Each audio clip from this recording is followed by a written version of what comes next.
excessive usage will not addiction to that addiction, not dependence. And then after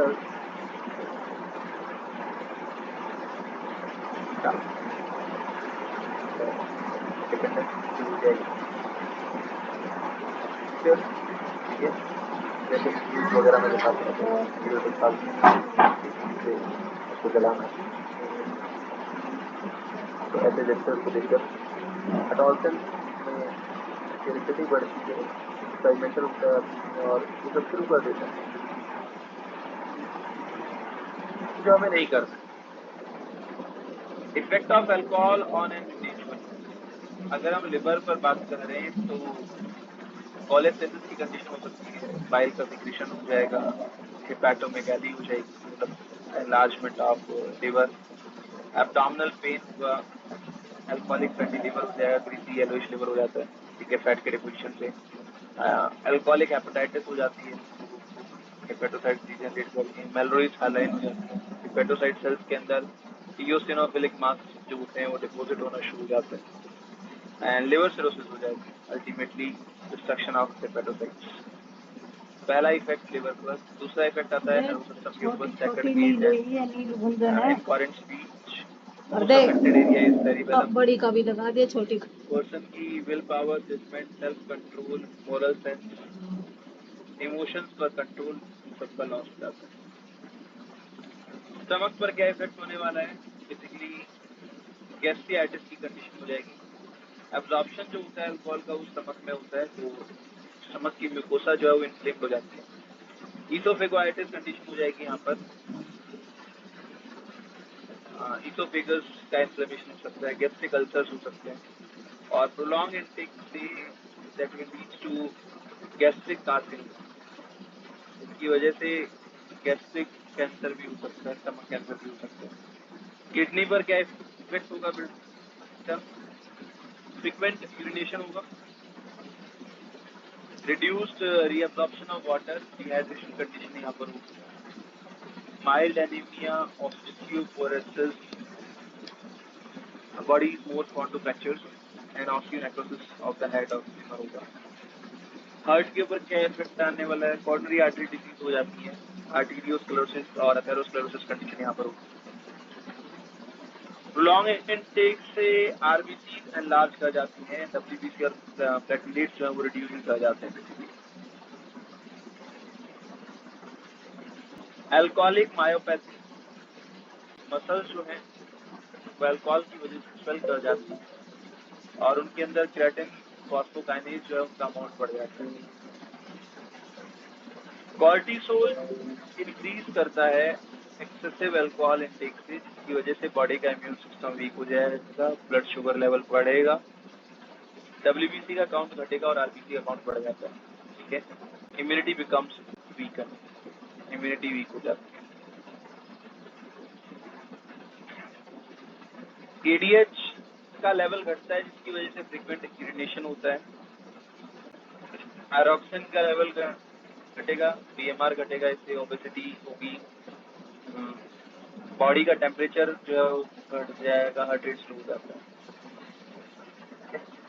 और अगर pregnancy में alcohol का intake किया जाए तो वो टेरिटोजेनिक है, अल्कोहलिक फीटल सिंड्रोम कॉज करता है, poorly developed ear pinna, heart के पुअरली डेवलप होते हैं, स्मॉल टी हो जाते हैं, क्वालिटी एनिमल्स हो जाएंगे। तो ये सब अल्कोहल के ऊपर डिपेंडेंस और एडिक्शन होने पर होता है। इसके अलावा बेटा आपके मॉड्यूल में एक और चीज दी गई है कि अल्कोहल के साथ अगर इंटेक किया जाए किसी दूसरी ड्रग का, ठीक है, जैसे कि अल्कोहल के साथ बारबिटरेट का, देखो मॉड्यूल में दिया होगा एक टेबल, दिया है कि नहीं,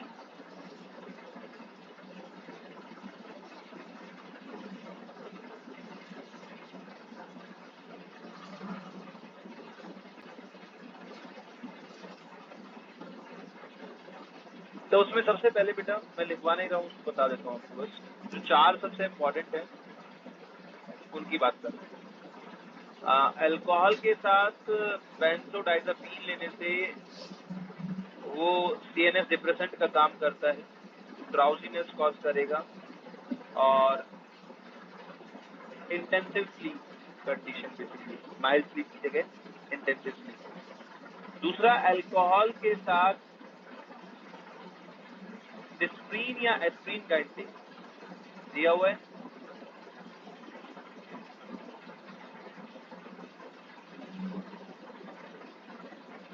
गैस्ट्राइटिस कॉज कर देता है, गैस्ट्रिक म्यूकोसा को डिस्ट्रॉय कर देगा। दूसरा ये है जिसको आपको अंडरलाइन करना है। तीसरा दिया होगा एम्फेटामाइन, और अगर इंसुलिन का इंटेक एक साथ किया जाए तो इंसुलिन के इफेक्ट को वो घटा देता है, रिड्यूस कर देता है। एम्फेटामाइन इज अ स्टिमुलेंट, अगर उसके साथ इंसुलिन लिया जाए तो इंसुलिन के इफेक्ट को हटा देगा।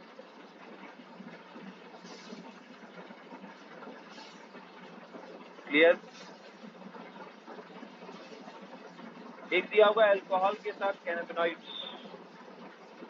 अल्कोहल के साथ कैनाबिनॉइड्स का इंटेक जो है वो एक्साइटमेंट को रिड्यूस करता है, रिएक्शन टाइम को बढ़ा देता है और हार्ट रेट को स्लो कर देगा। अच्छा, दूसरा एक और भी दिया होगा,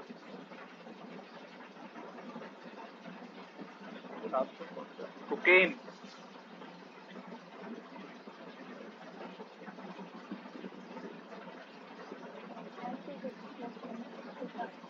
हाँ, एंटी डिप्रेसेंट के साथ अगर कोकेन को लिया जाए तो कार्डियोवैस्कुलर इफेक्ट शो करता है। ये 5 है जो आपको याद रखना है, ये इम्पोर्टेंट, इसका किस पर क्या है। क्लियर? हाँ जी बेटा। And there is an announcement for you people also कि फ्रॉम द डे टुडे आपकी जो टेलीग्राम पर ग्रुप है, आपका टेलीग्राम पर एक ग्रुप है ना आरएमसी के नाम से। हाँ, due to security reason Aakash corporate जो है उसे आज से डिसकंटिन्यू कर देंगे, क्योंकि सभी को पता है Telegram is an open source platform.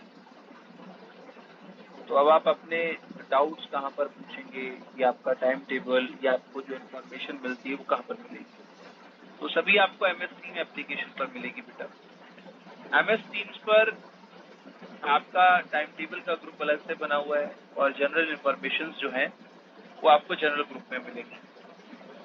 हाँ, डाउट्स अगर आपको पूछने हैं तो उसके लिए क्या करना है, either you attend doubt sessions और आप अपना डाउट रिस्पेक्टिव ग्रुप में जाकर पेस्ट कर सकते हैं, जहां पर टीचर्स आपको रिप्लाई करेंगे उसी जगह पर। क्लियर है बेटा? जैसे अगर जूलॉजी का डाउट है टेलीग्राम पर भेज सकते, टेलीग्राम ग्रुप जो है वो सस्पेंड हो जाएगा। नहीं सर, पर्सनली नहीं, क्यों? टीचर्स भी यूज करना बंद कर देंगे। मतलब इफेक्टिवली आपको MS टीम पर यूज करना है सब कुछ, ठीक है? जैसे फिजिक्स के डाउट है तो आप फिजिक्स के ग्रुप में जाकर पेस्ट कर सकते हैं। जूलॉजी के हैं जूलॉजी के ग्रुप में, केमिस्ट्री के डाउट्स हैं केमिस्ट्री ग्रुप में। क्लियर? ओके। चलिए, then after next one is addiction और डिपेंडेंस में क्या डिफरेंस है। Addiction is just habitual to any substance और प्रोडक्ट आफ्टर प्रोलॉन्ग इनटेक, लेकिन उसका कोई फिजियोलॉजिकल विड्रॉल सिम्टम्स नहीं आते हैं, ठीक है? And there are more chances of recovery. Dependence की अगर हम बात करें तो बॉडी की जो फिजियोलॉजी है that is dependent to any substance after a prolong intake. बहुत लंबे समय तक किसी भी पर्टिकुलर ड्रग को इनटेक करने से डिपेंडेंस शो करना शुरू कर देता है बॉडी, और फिजियोलॉजिकल विड्रॉल सिंड्रोम शो करेगा। यहाँ पर फिजियोलॉजिकल डिपेंडेंस शो करेगा बेसिकली बॉडी। जैसे कि अगर ड्रग को विड्रॉ कर लिया जाए तो anxiety, nausea, vomiting, loss of appetite, shakiness, unpleasant behaviour basically person का, and there is less chances of recovery because of it. and that needs to resume the drug to maintain a smooth or relief from the effect on physiological system. Smooth physiological system बनाए रखने के लिए drug की एक proper dose को resume करना पड़ेगा। Clear है बेटा? तो ये डिफरेंस है एडिक्शन और डिपेंडेंस में। डिपेंडेंस के बारे में WHO ने 1964 में कहा कि एडिक्शन और डिपेंडेंस अलग अलग चीजें हैं। एडिक्शन इज जस्ट हैबिचुअल, लेकिन बॉडी की फिजियोलॉजी उसके ऊपर डिपेंड नहीं करती है। Dependence is habitual as well as body की फिजियोलॉजी भी अब उसके ऊपर डिपेंड करती है। It is a requirement of that one. जैसे कि मैं बताता हूँ आपको, सेकेंड वर्ल्ड वॉर के बाद मॉर्फिन का use as a painkiller बढ़ गया। ठीक है, लोगों ने 10 साल, 12 साल, 15 साल और 20 साल तक भी रेगुलरली इंटेक किया मॉर्फिन का, तो उनकी बॉडी ने विड्रॉल सिम्टम्स दिखाना शुरू कर दिए 1960 तक पहुंचते। ये तभी 64 में डिपेंडेंस टर्म आया एक्चुअली। मॉर्फिन क्यों दी जाती थी? सेकेंड वर्ल्ड वॉर के टाइम पर बहुत सारे लोगों को फैंटम लिम्ब कंडीशन हो गई थी। किसी का हाथ नहीं रहा, किसी का पैर नहीं रहा, किसी का हाफ ऑफ द फेस जो है वो पैरालाइज हो गया। उसमें भी मॉर्फिन काम करती है बेसिकली। तो लोगों ने मॉर्फिन का रेगुलर इंटेक करना शुरू कर दिया और उसके इफेक्ट भी बेहतर थे, लेकिन up to a certain amount. लेकिन ड्रग का क्या होता है कि ड्रग हो या अल्कोहल, एक पर्टिकुलर क्वांटिटी में लेने के बाद after some time body is adapted to that particular concentration और वो इफेक्ट करना बंद कर देती है। फिर उसके बाद उसकी डोज को बढ़ाना पड़ता है। इस तरह से लोगों ने धीरे धीरे डोज बढ़ाते चले गए, जिसकी वजह से बॉडी की जो फिजियोलॉजी है वो डिपेंडेंट हो गई किसके ऊपर? उस पर्टिकुलर ड्रग के ऊपर। और जब बॉडी ने रिकवर कर लिया और उन लोगों ने उसे छोड़ने की कोशिश की, उस ड्रग को यूज करना बंद करना चाहा, तो बॉडी ने डिपेंडेंस दिखाना शुरू कर दिया। And then after this a term in 1964, dependence on a particular drug. इन लोगों को बाद में गवर्नमेंट की तरफ से सप्लाई मिलती थी। एक पर्टिकुलर डोज का अमाउंट जो है वो तय किया जाता था कि इतने अमाउंट पर बॉडी जो है वो विड्रॉल सिंड्रोम जो शो नहीं करेगी। क्लियर है बेटा एडिक्शन और सिंड्रोम में, सॉरी, डिपेंडेंस में डिफरेंस? हाँ जी बेटा, कोई डाउट इसमें किसी को? Anyone have any doubt in this? You may ask.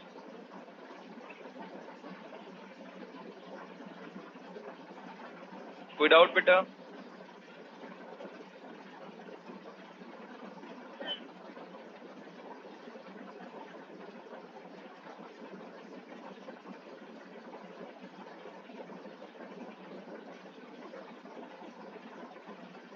Then after next one is prevention and control. तो प्रिवेंशन कंट्रोल में सिंपल है, avoid pressure, looking for the danger sign. देखिए कि कोई भी पर्सन जो है वो एडिक्टेड डिपेंडेंट तो नहीं हो रहा है। Seeking help from the family and the peer group और फ्रेंड्स बेसिकली। एजुकेट करना चाहिए, काउंसलिंग करनी चाहिए उस पर्सन की। And there must be a visit to the medical professional for the medical help. Medical help के लिए मेडिकल प्रोफेशनल्स के पास जाना चाहिए। तो इसके अलावा कोई और भी है क्या बीच में टॉपिक? बेटा चेक करो अपनी एनसीईआरटी में एक बार। Anything left? तो वो साइड इफेक्ट जो फीमेल्स और मेल्स में अलग अलग दिए गए हैं। वो तो सिंपल है बेटा, उसको पढ़ लेना, सिंपल है। मस्कुलाइजेशन फीमेल में बढ़ जाती है, मेंस्ट्रुअल साइकिल जो है वो इरेगुलर हो जाएगी, एनलार्जमेंट ऑफ क्लाइटोरिस हो जाएगा। ठीक है, और सर्विक्स कैनाल जो है वो ओपन हो जाती है, इनफर्टिलिटी कंडीशन कॉज करती है, एक्सेसिव स्टेरॉइड इंटेक से ऐसा होता है। ठीक है, क्लियर है बेटा सभी को यहाँ तक? कोई डाउट इसमें किसी को? Anyone have any doubt in this? मैं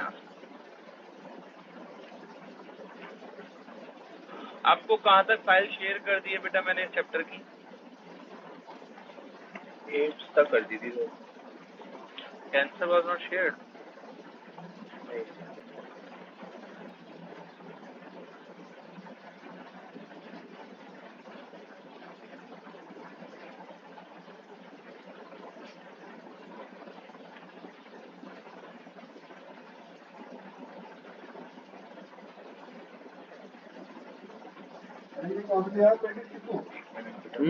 वो ढींगरा पे सही, ढींगरा पे सही पनीर वहां से 29 में से।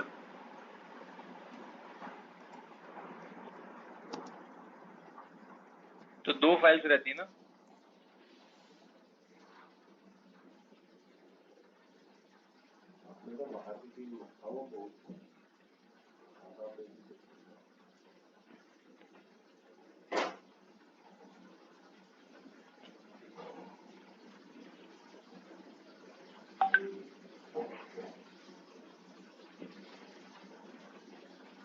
ये एक न्यू एप्लीकेशन आ गई है क्या ये? हाँ,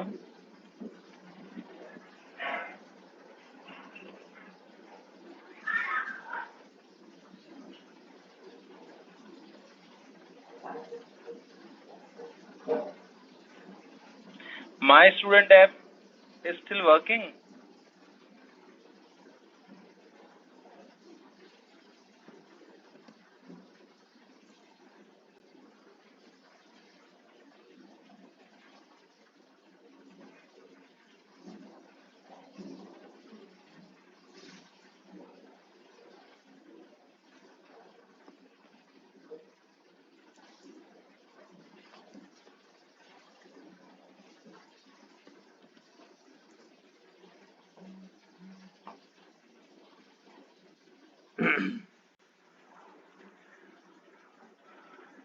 चलिए, तो इस चैप्टर में इतना ही।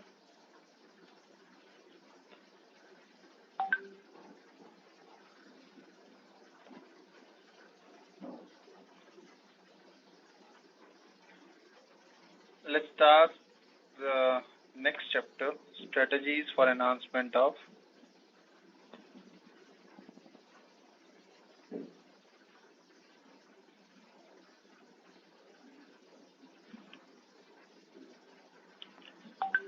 Next chapter.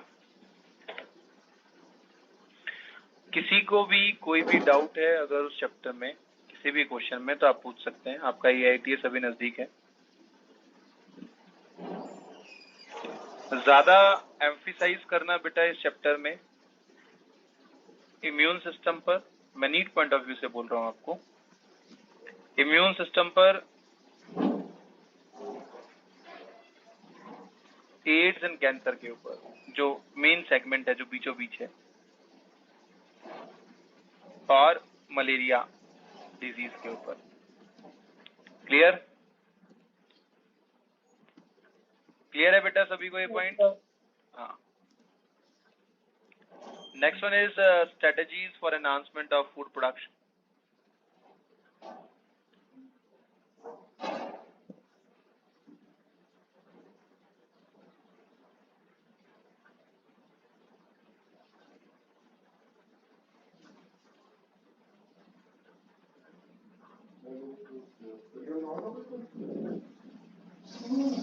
इसका हाफ पार्ट आप पढ़ते हैं बॉटनी में और हाफ पढ़ते हैं ज़ूलॉजी में। तो जो ज़ूलॉजी वाला हिस्सा है वो हम यहाँ पर पढ़ेंगे। The very first one is animal husbandry.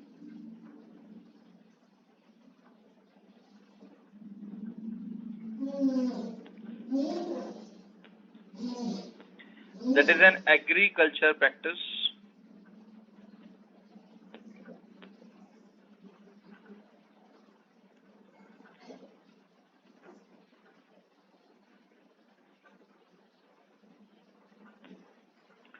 of breeding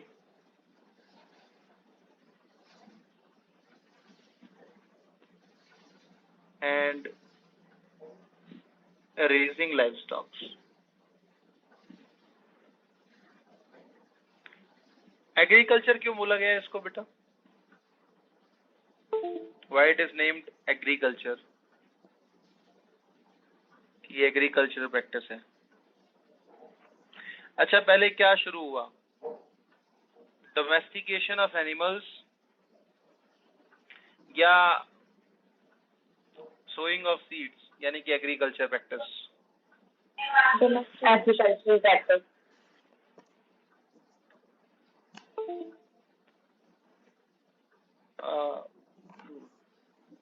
animals को वो करना, डोमेस्टिकेट करना पहले शुरू हुआ था।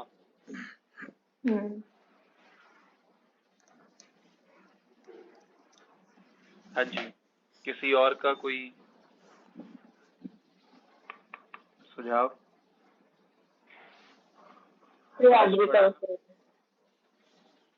एग्रीकल्चर।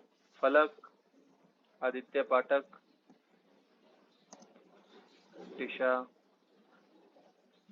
आदित्य यादव, बोलो भाई, पहले क्या शुरू हुआ?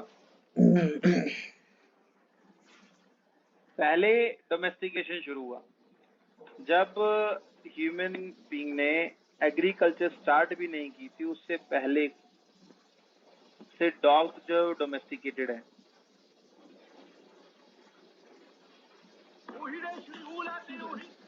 इवन डॉग्स को ह्यूमन बीइंग ने शिकार करने के लिए भी यूज किया as a fellow in the earlier time. Agriculture practice 10,000 years before start हुई। डॉग जो है ऐसा माना जाता है 15,000 ईयर बिफोर से डोमेस्टिकेटेड है।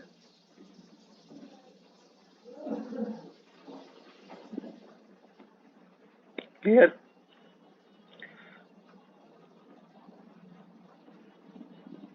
चलिए, लाइव स्टॉक क्या है? That is domesticated animals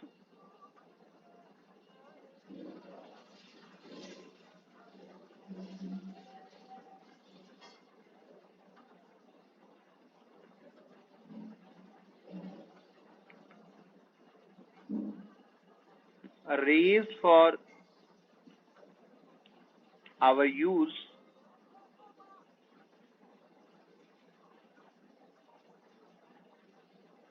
or profit.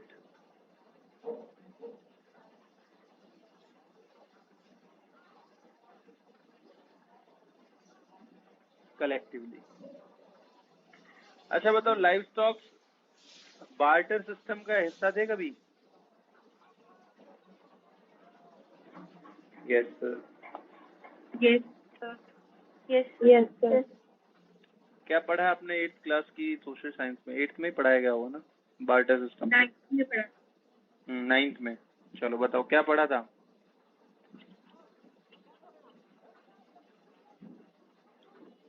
तो मनी उस टाइम पे नहीं था, तो ये सब चीजें मतलब एक्सचेंज की जाती थी, कोई दूसरी चीज दे सकते हैं, एक्सचेंज करते थे। Yes sir. अच्छा, इंडिया वालों ने सिल्क के बदले क्या एक्सचेंज किया था? सिल्क रोड सुना है ना? बहुत फेमस नाम है silk road. All over the world से लोग वहां पर। हाँ, क्या? स्पाइसेस तो पूरे इंडिया में नहीं होते।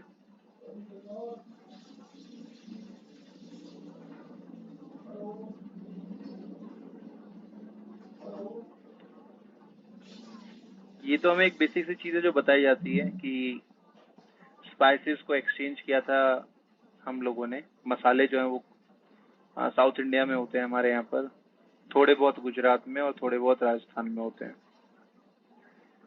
राजस्थान में तो मिर्च बेसिकली।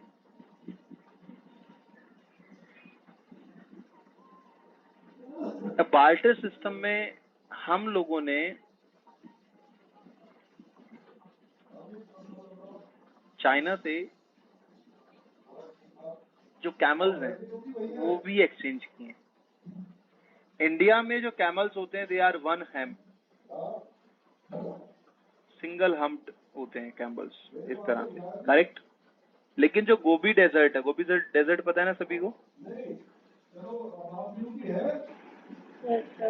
चाइना का जो गोबी डेजर्ट है वहां पर 2 हम्प्ड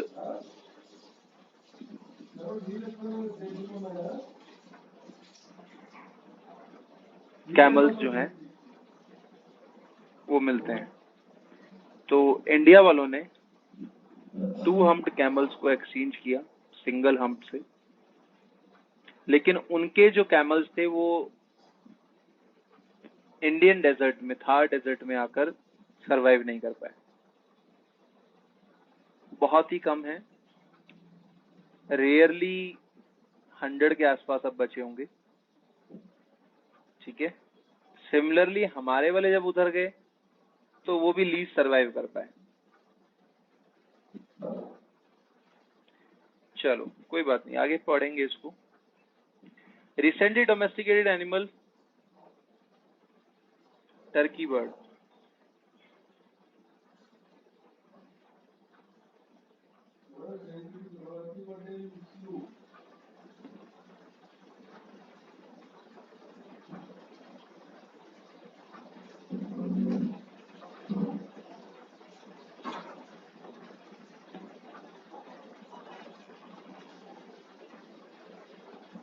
ठीक है।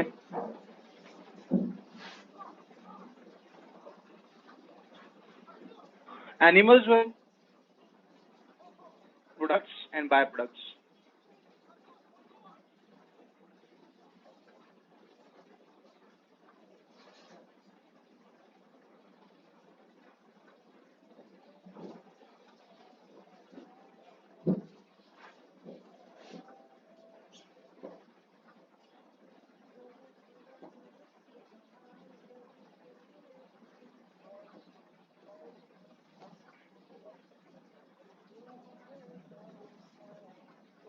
clear? And now the most important line of NCERT,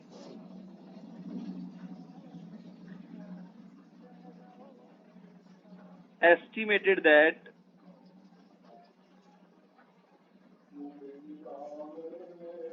70% of world livestock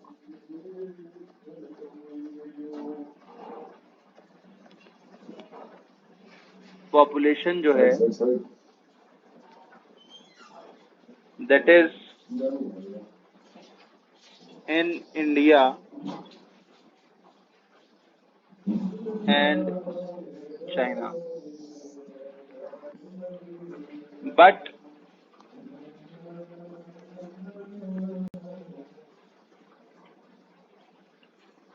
they contribute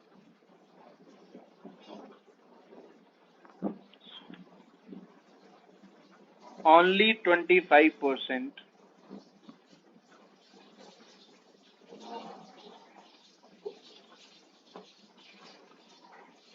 of livestock products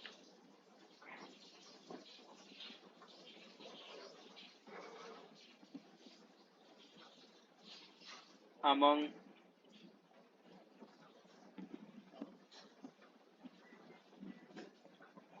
whole world population, livestock population, livestock population। कोई रीजन बता सकता है ऐसा क्यों?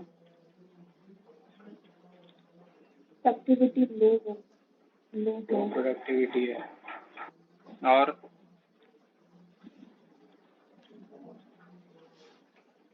चलो ये तो एनसीईआरटी की लाइन है, per unit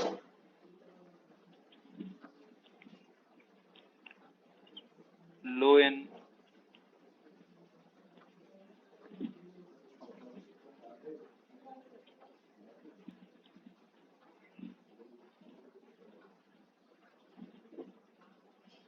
India and China.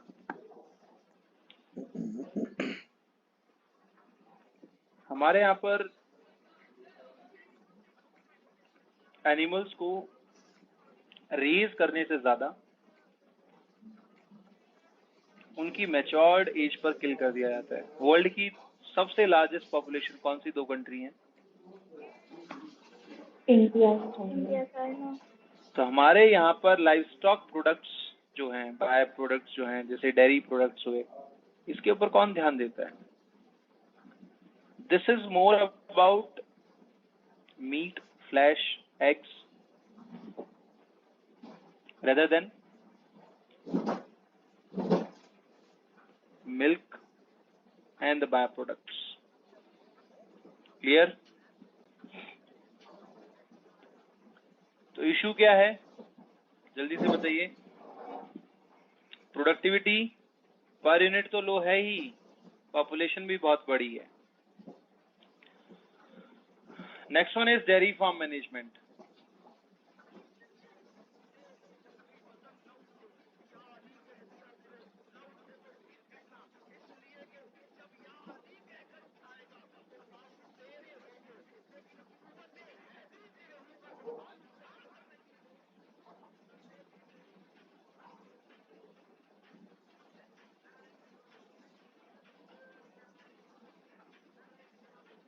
क्या है डेयरिंग बेटा?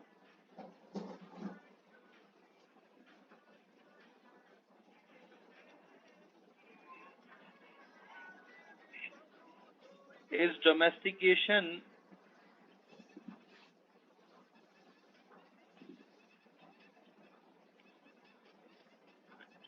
and raising of cattle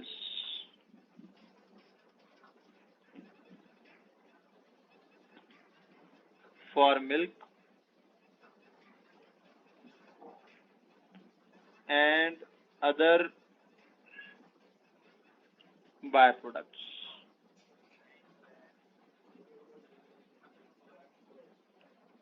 ठीक है, that is dairying. Animals of dairy farm.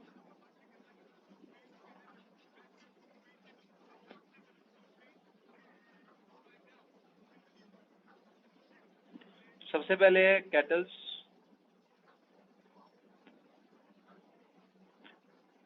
Cow, buffalo, sheep, got. ठीक है, दूसरे हैं डॉग। डॉग जो है दे helps in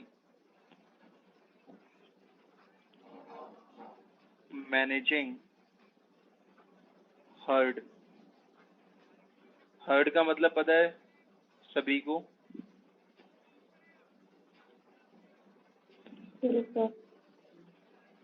group of kettles.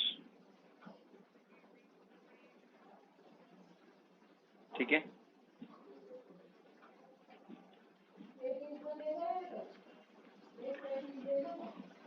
During open grass grazing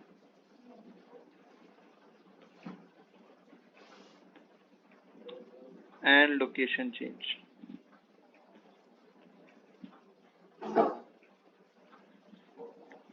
And the third one is cat.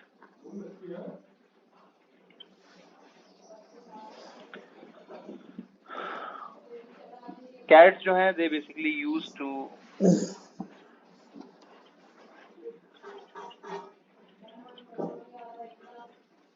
kill mouse, which later on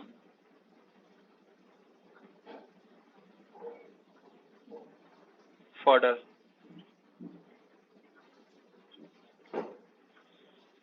जो कि fodder को letter करती है।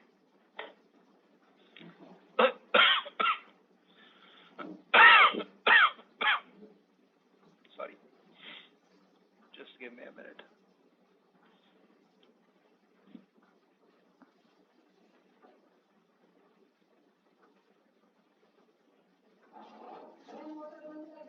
कहते हैं चेहरे को ठंडे पानी में डालने से वो खिल उठता है।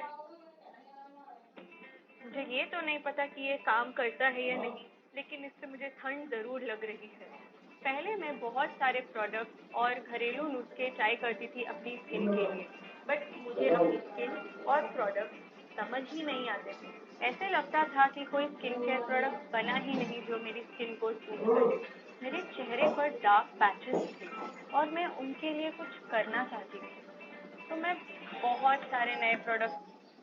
क्या आपने कभी ऐसे ब्रिज को देखा है जिस ब्रिज के नीचे से अगर कोई गाड़ी जाती है तो उसके बाद पता ही नहीं चलता है कि वो गाड़ी गई किधर? और क्या आपने कभी ऐसे ब्रिज को देखा है जिस ब्रिज को पानी को निकालने के लिए बनाया गया हो? नॉर्मली ब्रिज गाड़ियों और ट्रेनों के लिए बनाए जाते हैं, लेकिन इस ब्रिज को पानी निकालने के लिए बनाया गया है।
Okay, let's begin.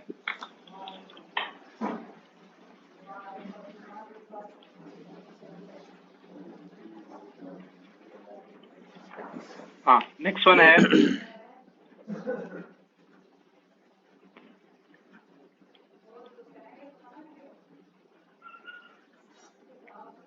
four essential methods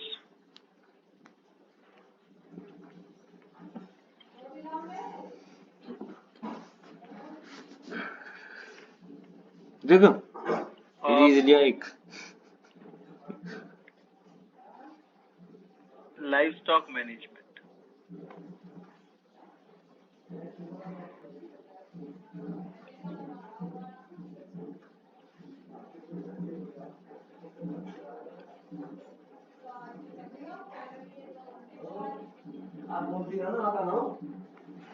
The very first one is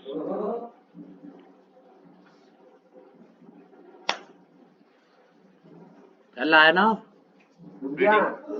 भूख लग रही है Second one is feeding.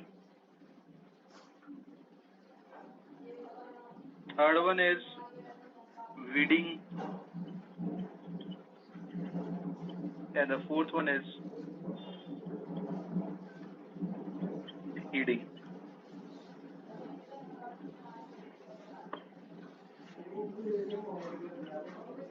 ये 4 basic methods हैं. The very first one is breeding.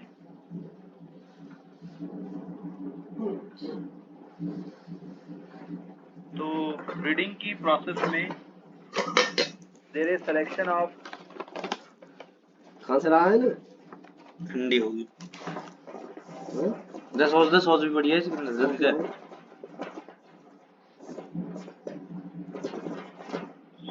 superior quality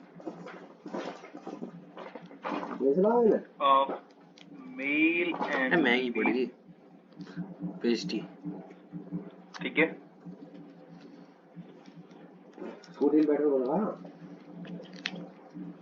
चली जाएगी पेपर। पेपर देख, selection of पेपर लेगा। disease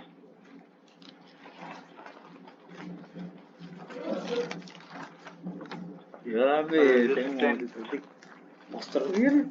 breed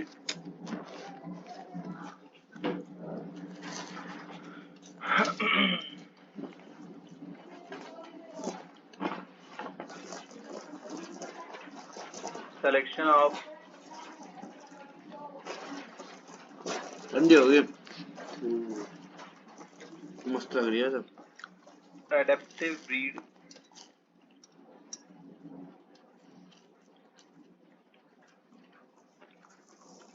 अंदर की फीलिंग कितनी मस्त है ना, देख अंदर की आलू की पिट्टी कितनी मस्त लग रही है ना। ठंडी होगी पर है ना। पेयर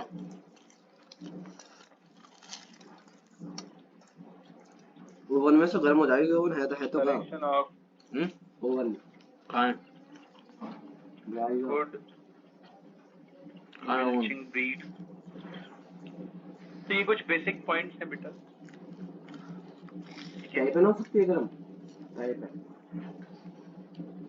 जो किसी भी स्पीसीज के अंदर प्रेजेंट होने चाहिए। गुड अपीयरेंस, इसे की फेंक रहा हूँ।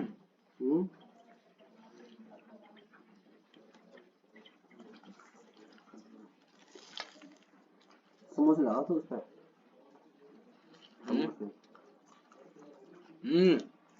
हलवाई की दुकान खोल रही।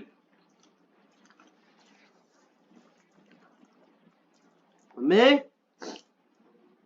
सिंपल देखो ओ मैं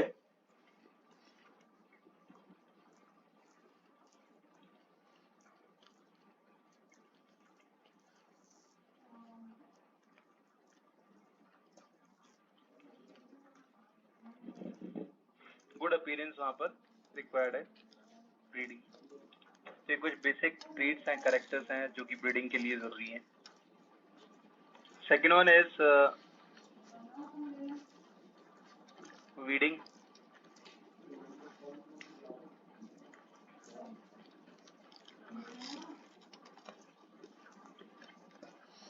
Weeding is basically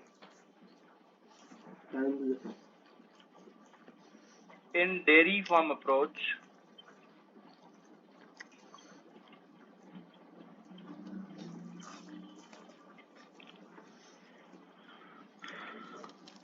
uneconomical animals जो होते हैं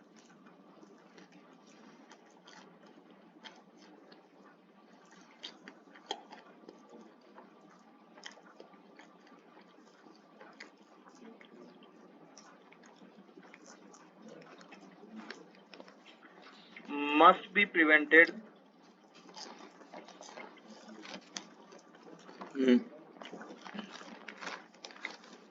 to reproduce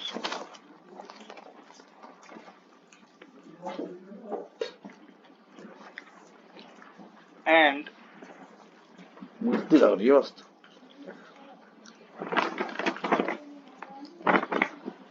inhibition of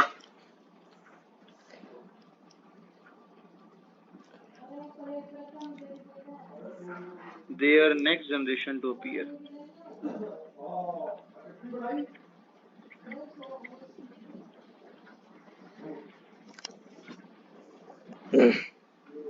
This is weeding.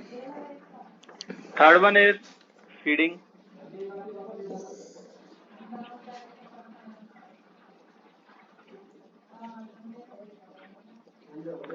Feeding में good quality of food is preferred.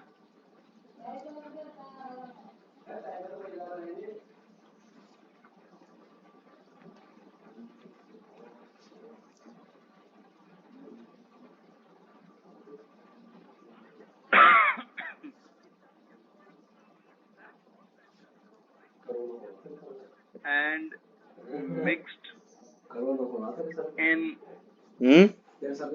scientific manner.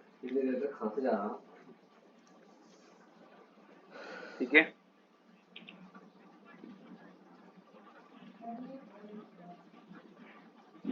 to obtain good result.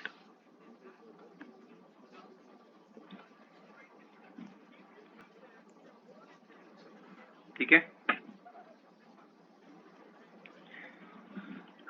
यहाँ पर फूड के दो सबसे इम्पोर्टेंट पार्ट हैं. Oh my goodness. Oh my goodness. The very first one is refuges. So is nothing compared to what we're going to do to my brother's house. Dude, it might blow the roof. और दूसरे हैं concentrates. Barrels to fill 5 houses, and my brother only has 1, so we'll use a little less. And because we have so much elephant toothpaste, I had to bring in an expert. That's me. Okay. Refuges जो हैं इसके अंदर I'm the expert. आएगा fodder. Mark literally holds 2 world records with elephant toothpaste and has done multiple videos on it. And this is my brother's house. Silage. Straw. Yes, we are going to mess with this. And hay. Clear? This is fiber rich.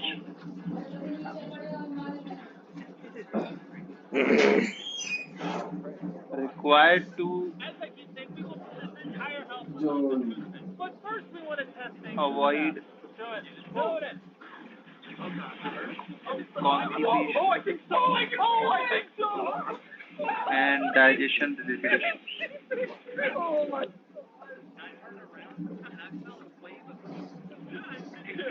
I'm so glad you turned around because I turned around when you did. You guys violated the safety protocol. It's just far away. When we actually build his house, I'm going to be 30 houses away. Second one is concentrates. Concentrates जो है वो main part है यहाँ पर का.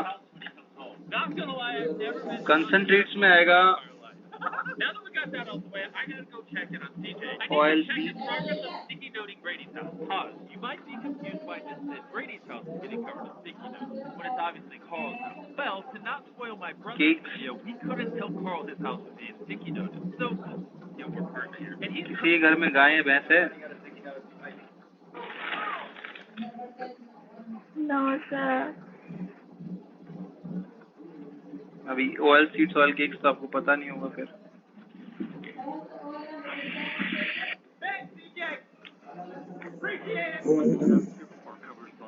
हिंदी में बोलते हैं खड़. सुना है खड़ किसे कहते हैं? No. सर बनौड़े वाली बिनौले अलग होते हैं. बिनौड़े नहीं होते, बिनौले होते हैं. बिनौले अलग होते हैं. कॉटन देखा है? Cotton fibre.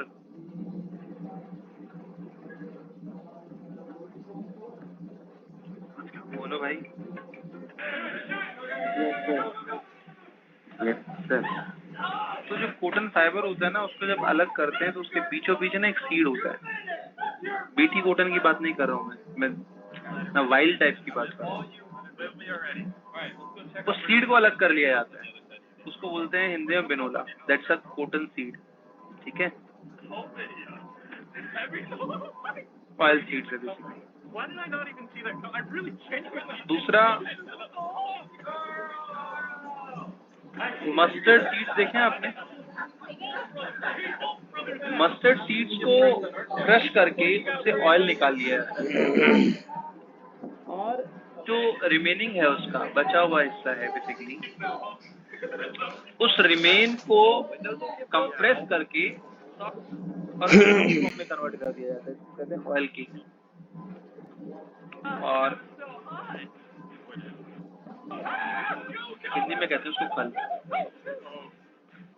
ये दोनों ही चीजें रिक्वायर्ड है as a concentrate in dairy farms. Clear? इसके अलावा animal byproducts. Animal byproducts क्या है? जैसे कि Yo, this looks like a Dorito. Speaking of Doritos, we brought supplies. First is Mountain Dew. Calcium का amount बढ़ाने के लिए ऑस्टियोवेट करके एक दवाई आती है, वो बनती किससे है? फिश की जो बोन्स होती हैं उनको क्रश करके, एनिमल्स की बोन जो होती हैं उनको क्रश करके, और उसमें कैल्शियम कंटेंट होता है बेसिकली, उसे मिक्स किया जाता है केमिकल के साथ और उसके बाद में बाय प्रोडक्ट तैयार किया जाता है बेसिकली। तो वो भी यूज होता है यहाँ पर, ताकि कैल्शियम का अमाउंट बढ़ेगा तो मिल्चिंग एबिलिटी जो है वो बढ़ जाएगी एनिमल्स में। और सीरियल्स अनाज दिया जाता है। I'm gonna dig a decoy hole. As per requirements millets दिए जाते हैं। What is millets? That's why I don't think they'll check you. They're gonna think it's further out. बोलो भाई। Alright guys, I lied about how you can turn around. I'm trying to marry yourself. हाँ, No, I buried treasure. There's $10,000. Forage crops So I lied. It's not $10,000. There's $3,000. Go. $3,000 in $1 bills. With high The more they look, the more footprints they make. Leaf I proteins. see Taylor. I know Jimmy's very lazy. Doesn't like to go for it. Which is why he went. ठीक है, यहाँ पर I'm going to Europe. I'll show you to follow Chris and then push him when he finds it. Bring it back faster. High nutritive value होती है इन सभी की, enhance करती हैं मिल्चिंग एबिलिटी को। Tear it down because it wasn't on camera. No. Dude, we're keeping big industry in business. We just keep on milk quality First step of building a tent is to complain. And quantity को, If you exist. Yeah. You know where ठीक है। Digestive है ये भी। I don't settle for 50-50, Chris. I'll take $200. I just want to find it. You just want to find it? Yeah. I offered him $2,800. See if you can beat that. Well, yeah, I've already found it. You're building this tent. You're working hard. I went through all my ranks. Cub Scouts before Boy Scout, and then I'm That's it. Scout. They're going to ask me to help them later, and I'm going to say, get the seagull to help. Islanders, I want to play hide and seek real quick. I need you guys to stop. If I catch it first, I get it. Minerals and vitamins. I'll take $200. That's what time. I'm Viking 10 to block the wind. That is extra. Added according to each. On this side of the island. I found it. Dustin found the buried एक treasure. Minute बेटा, You know, Dustin, attendance भेज दूंगा it's a shame we're on a deserted island. No one will know what happened. Hey, Dustin found it, so he should give it to us. You might have tried to get Josh to win my ticket. I'll give you like $20. Whoa, how much you win? He won $3,000. You won $3,000. Now give me $20. Wow. All right, so who paid me for this bet? How about I give y'all each $1,000? Well, when you put it like that, it sounds pretty good. Sounds fancy. Nice. There you go. Stop hurting me! Yeah. Terrible idea. I'm gonna go for a swim. Go for a swim. Enjoy it. Hey Jimmy, I'm gonna throw you this GoPro. Oh my God, that was awful. All right, me and Chandler are about to go scuba diving. We'll let you know if we find anything.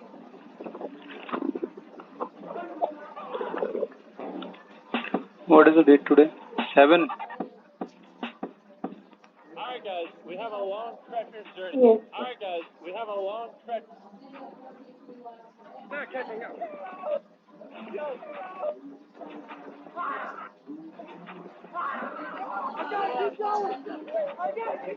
Just flashed a drop in my eye and I almost died. You know the ocean's on the other side, right?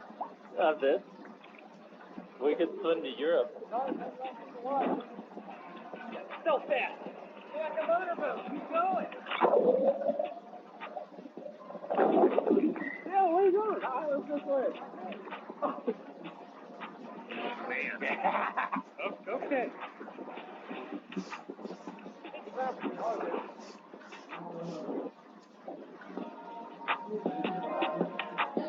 Hey Jake, give us slow motion. Chris, we need you to get out the water and make a fire. चलिए, next one is eating. Eating simple है, take care of animals Island's getting small. What? The island's getting small. Who said that?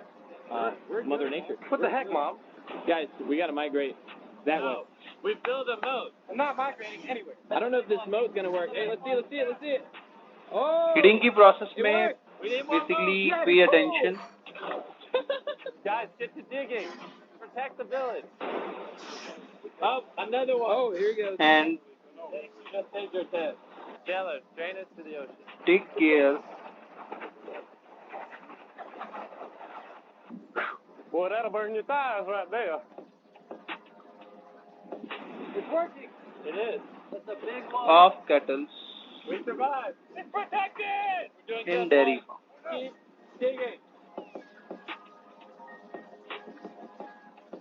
All right. The wall is secure on this side. Let's go on the east.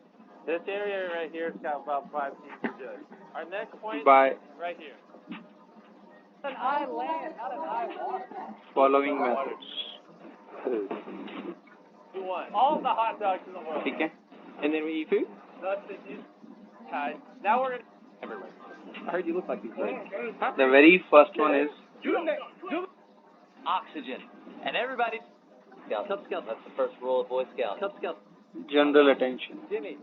With the boys and the कोई ज़्यादा बीमार तो नहीं है, depress तो नहीं है, जगह बदलने से परेशान तो नहीं है, खाना तो प्रॉपरली टाइम पर ले रहा है या नहीं, इन सब चीज़ों का ध्यान रखना पड़ता है डेयरी फार्म में. Second, Alright, let's go. These are my wieners. Proper everyone gets 2 wieners. That's your ration for the cleanliness night.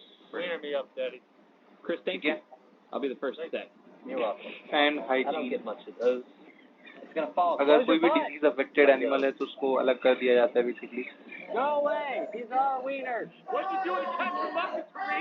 I don't know. How many times? Health care That's what we forgot. Without water, you can. Guys, and regular medical checkup बहुत important है ये. that's probably the. We better hope the boat's gonna fit. Great.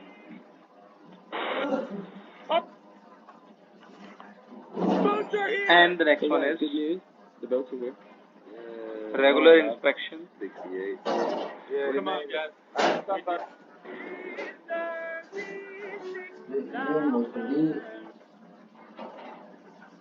by veterinary doctors. This is extreme hide and seek where the last one you found gets 16. And surgeons भी. 1 minute left. Oh my God. How do we have 1 minute left already? 1 minute? That was a lot. Stop scared me like that again? Today is the day. Suitable environmental conditions. So we're gonna go. All right, that's it. Here we go. So we just left the house, and as we said earlier, this place is massive. It's wet out. Hey, we. I'm the smallest one here. किसी ने आज तक कोई dairy farm देखा है? There's like no place to hide. बोलो भाई. Yes sir. कहाँ पर? सर मेरे घर के साइड में है. हाईटेक. नहीं ऐसा डेयरी फार्म नहीं किसी ने 10 गाय भैंस बांध ली हैं और दैट्स इट. हाईटेक का मतलब ये होता है कि बहुत ही अच्छी ब्रीड जो है वो रखी जाती है. जैसे ये कंट्री डिलाइट का दूध आता है, इसका डेयरी फार्म देखा किसी ने? नाम सुना सर. गुड़गांव सोना रोड पर है कंट्री डिलाइट का डेयरी फार्म. सारी वहाँ पर जो गायें हैं वो होल्स्टन फ्रिशियन. हमेशा हर गाय के ऊपर 1 से 2 एसी चलता रहता है टेम्परेचर लो रखने के लिए गर्मियों में. ठीक है. मैट्रेसेस इतने महंगे आते हैं, 35-40 हज़ार का एक मैट्रेस आता है. मिल्चिंग मशीन अलग से है और पैकेजिंग, ट्रांसपोर्ट, ये सब देखा कभी किसी डेयरी फार्म में? National dairy research institute NDRI Karnal, हाँ वहाँ पर भी है. NDRI करनाल भी है. वहाँ पर तो टीवी पे देखा है. कैटल ब्रीड्स बनाते हैं. हाँ सर, हम गए थे एक जगह थी. हम स्कूल ट्रिप पे गए थे स्कूल की तरफ से। स्कूल ट्रिप पर एक जगह थी। ये वैसे मुझे याद NDRI है। Karnal is good. हाँ, When I was studying in Kurukshetra university तो उस टाइम NDRI करनाल में मेरा प्रोजेक्ट था 2 महीने का। मैं डेयरी फार्म तो नहीं गया उनके मतलब स्पेसिफिकली कुछ ऑब्जर्व करने के लिए, मेरा बायोटेक रिसर्च था वहाँ पर। लेकिन जो हाईटेक डेयरी फार्म्स होते हैं बेटा, अच्छी खासी आमदनी होती है लोगों को उनसे, और बहुत ही सोफिस्टिकेटेड मैनर में उन्हें मैनेज करना पड़ता है। It's not easy to manage 150 और 200 cattles at the same time. चलिए, तो इसके बाद में ब्रीड्स ऑफ कैटल की अगर हम बात करें, इंडिया के अंदर नेक्स्ट वन इज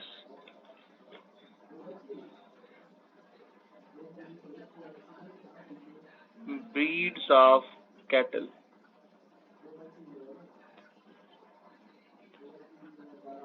चलो, ये तो बहुत बार पढ़ी है तो याद होंगी सभी को, ठीक है।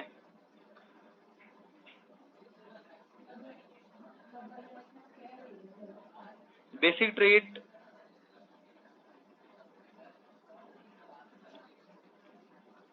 required in a milching breed। पापा ने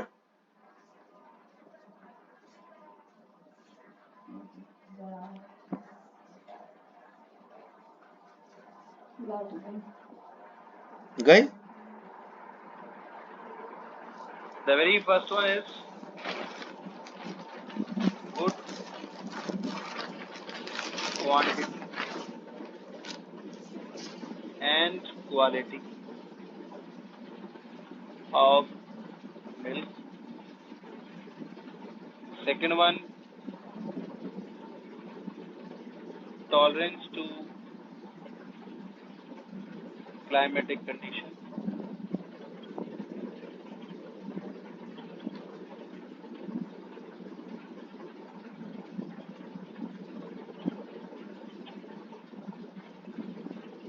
Third one,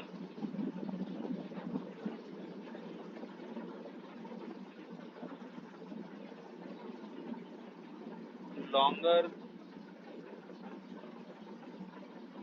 lactation period।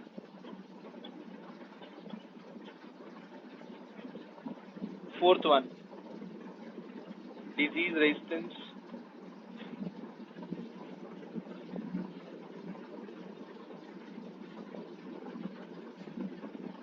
Fifth one, good appearance।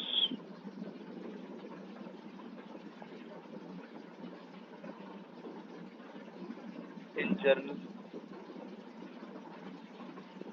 देखने में सुंदर होना चाहिए, महंगा बिकता है, ठीक है। लो रिप्रोडक्टिव एज, ये एक इम्पॉर्टेंट पॉइंट है क्योंकि ये रिवर्स चलता है।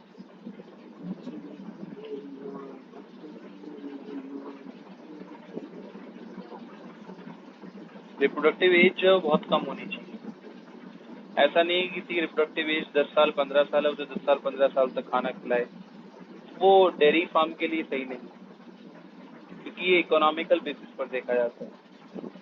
जैसे कि आफ्टर 3 years मुर्रा बफलो जो होती है बेसिकली स्टार्ट रिप्रोडक्शन। तो इस तरह से रिप्रोडक्टिव एज जो है वो लो की, that is a good breed basically. Clear. और हरियाणा में तो बहुत बड़ा हिस्सा या बहुत बड़ा पार्ट इकोनॉमी का जो है वो डेयरी फार्म। याद होगा भी कुछ 2-3 साल पहले आया था मेल बफलो, NDRI करनाल ने खरीदा है 9 करोड़। अभी बहुत देर हो गई, आधा घंटा होगा।